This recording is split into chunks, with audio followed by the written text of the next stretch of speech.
Hello everyone, welcome to my channel. আমি সৌমি আর আমার নতুন ব্লগে তোমাদের সবাইকে স্বাগত। এখন ঘড়িতে বাজে 11:30। আমার ঘুম থেকে উঠতে অনেকটা দেরি হয়ে গেছে। যদিও আমার কাছে এটা খুব একটা দেরি নয়, আমি নাইট শিফট করি আর আমার ঘুমাতে ঘুমাতে প্রায় 6:30 7টা বেজে যায়। আজকে 4:30 নাগাদ ঘুমিয়েছিলাম, একবারে খেয়ে দে, তাই জন্য আমি এত দেরি করে উঠলাম।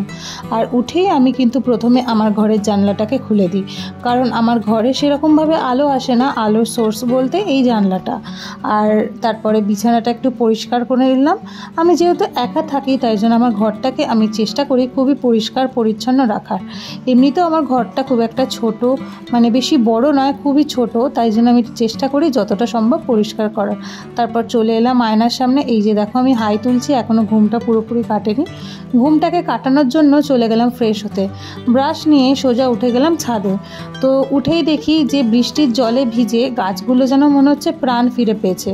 বর্ষাকাল আমাদের প্রিয় না হলেও গাছেদের কিন্তু খুব প্রিয়। দেখো গাছগুলোর কালার পুরো চেঞ্জ হয়ে গেছে, বিভিন্ন গাছের বিভিন্ন রকম সবুজ, মানে এক একটা সবুজের আভা এক এক রকমের। তো গাছগুলো একদম সতেজ হয়ে গেছে। আর আমার এই রকম সবুজ দেখতে ভীষণ ভালো লাগে। আমি ভীষণভাবে গাছ দেখতে ভালোবাসি। তারপর ছাদে একটু পায়চারি করে নিলাম, যেহেতু সকালবেলা উঠেছি সেরকমভাবে ব্যায়াম কিছু করিনি, ছাদে একটু হেঁটে নিলাম। আর এই যে এই গাছটা, এটা আমার বাবার শেষ স্মৃতি। আমার বাবা এই গাছটাকে বসিয়ে গেছিলো, তাই চেষ্টা করি এটাকে একটু যত্ন নেওয়ার। সেই গাছেই একটা ফুল ফুটেছে। তারপর দিদা দিয়ে গেল একটুখানি কুলেখাড়া পাতার রস।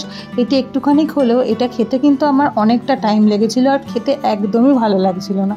কিন্তু আমি যেহেতু পিসিওএসের রোগী, মানে আমার পিসিওএস আছে, তাই জন্য এটা আমাকে খেতেই হয়, মানে ভালো না লাগলেও খেতে হয়।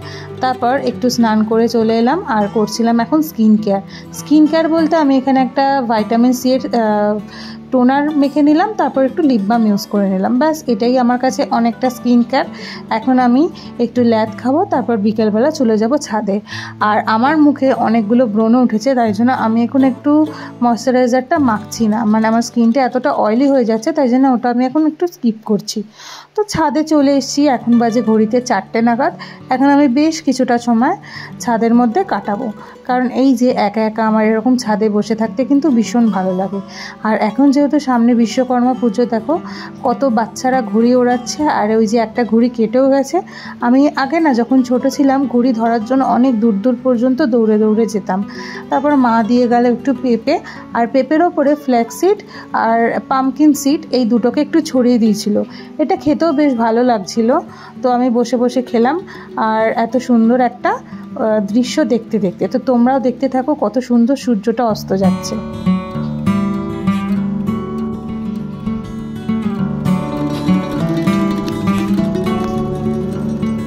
এইরকম বিকেলবেলা আমার ছাদের এরকম দৃশ্য দেখতে ভীষণ ভালো লাগে।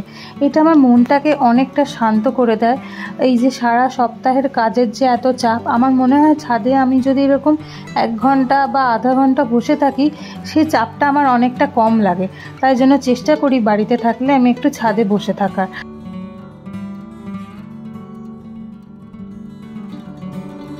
পর চলে এলো বৃষ্টি, আমিও নিচে চলে এলাম।